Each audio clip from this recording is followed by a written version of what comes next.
ഉപതെരഞ്ഞെടുപ്പിൽ വിധിയെഴുതി വോട്ടർമാർ. രാവിലെ 7 മണിക്ക് വോട്ടെടുപ്പ് ആരംഭിച്ചപ്പോൾ തന്നെ ബൂത്തുകൾക്ക് മുന്നിൽ നീണ്ടുനിര രൂപപ്പെട്ടിരുന്നു.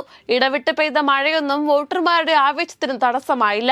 ആകെ 2.32 ലക്ഷം വോട്ടർമാരാണ് മണ്ഡലത്തിലുള്ളത്. തികഞ്ഞ വിജയപ്രതീക്ഷയിലാണ് സ്ഥാനാർത്ഥികൾ. രാജ്ഭവനിൽ വീണ്ടും ഭാരതാംബ വിവാദം. സ്കൗട്ട് ആൻഡ് ഗൈഡ്സ് പരിപാടിയിൽ ഭാരതാംബ ചിത്രം വെച്ചതിൽ പ്രതിഷേധിച്ച് മന്ത്രി വി ശിവൻകുട്ടി ഇറങ്ങിപ്പോയി. ചിത്രം വെക്കില്ലെന്ന് നേരത്തെ മന്ത്രിക്ക് ഉറപ്പ് ലഭിച്ചിരുന്നു. എന്നാൽ മന്ത്രി എത്തിയപ്പോൾ വേദിയിൽ ഭാരതാംബയുടെ ചിത്രമുണ്ടായിരുന്നു. ഇതോടെ മന്ത്രി പരിപാടിയിൽ നിന്നും ഇറങ്ങിപ്പോവുകയായിരുന്നു. നിലമ്പൂർ ഉപതെരഞ്ഞെടുപ്പ് പ്രചാരണത്തിൽ തന്നെ ആരും ക്ഷണിച്ചില്ല എന്ന് വെളിപ്പെടുത്തി AICC അംഗം ശശി തരൂർ MP. നിലമ്പൂരിലേക്ക് തന്നെ ആരും ക്ഷണിച്ചില്ല, മിസ് കോൾ പോലും ലഭിച്ചില്ല.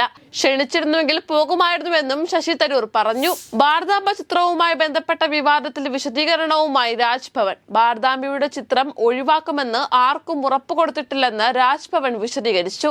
രാജ്ഭവൻ പരിപാടി ബഹിഷ്കരിച്ച മന്ത്രി വി ശിവൻകുട്ടി പ്രോട്ടോകോൾ ലംഘിച്ചെന്നും ഉദ്ഘാടനവും പുഷ്പാർച്ചനയും കഴിഞ്ഞതിനു ശേഷമാണ് മന്ത്രി എത്തിയതെന്നും രാജ്ഭവൻ അറിയിച്ചു. ഭാരതാംബയുടെ ചിത്രം വേദിയിൽ നിന്നും ഒഴിവാക്കുന്ന പ്രശ്നമില്ലെന്നും ഗവർണർ വ്യക്തമാക്കി. നിലമ്പൂർ ഉപതെരഞ്ഞെടുപ്പിൽ AICC കൈമാറിയ താരപ്രചാരകരുടെ പട്ടികയിൽ ശശി തരൂർ MPയുടെ പേരും ഉൾപ്പെട്ടിരുന്നു.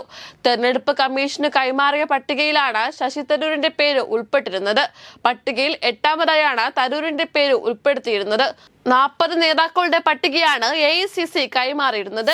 അയ്യങ്കാളിയുടെ 84ാം ചരമവാർഷിക ദിനാചരണത്തിൽ തലപ്പാവ് അണിയാനുള്ള സംഘാടകരുടെ ശ്രമം ബഹുമാനപൂർവ്വം നിരസിച്ച് വേടൻ.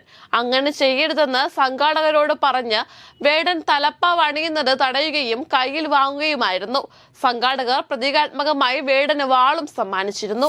എയർ ഇന്ത്യയുടെ ബോയിംഗ് ഡ്രീം ലൈനർ വിമാനം അപകടത്തിൽപ്പെട്ടതിന്റെ കാരണം കണ്ടെത്താനുള്ള ശ്രമം കൂടുതൽ സങ്കീർണതയിലേക്ക്. വിമാനത്തിന്റെ സുപ്രധാന വിവരങ്ങളടങ്ങിയ ബ്ലാക്ക് ബോക്സിന് സാരമായ കേടുപാടുകളുണ്ടെന്നാണ് വിലയിരുത്തൽ.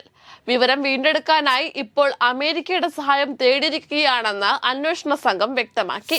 മരിച്ച നിലയിൽ കണ്ടെത്തിയ സോഷ്യൽ മീഡിയ താരം കമൽ കൗറിന്റേത് ക്രൂരമായ കൊലപാതകമാണെന്ന് പോസ്റ്റ്മോർട്ടം റിപ്പോർട്ടിൽ വിവരം.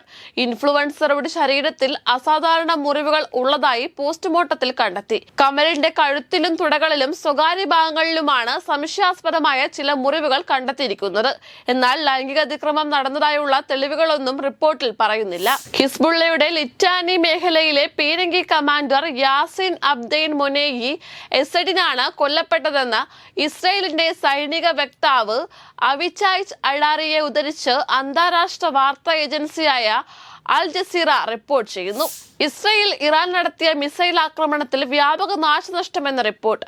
ഇസ്രയേലിലെ 4 കേന്ദ്രങ്ങളിൽ ഇറാൻ ആക്രമണം നടത്തിയെന്ന് അന്താരാഷ്ട്ര മാധ്യമങ്ങൾ റിപ്പോർട്ട് ചെയ്തു. ടെൽ അവീവിയോട് ചേർന്ന പ്രദേശത്തിലായിരുന്നു ഇറാന്റെ ആക്രമണത്തിൽ കെട്ടിടങ്ങൾക്കടക്കം വലിയ നാശനഷ്ടങ്ങൾ സംഭവിച്ചതായാണ് റിപ്പോർട്ട്.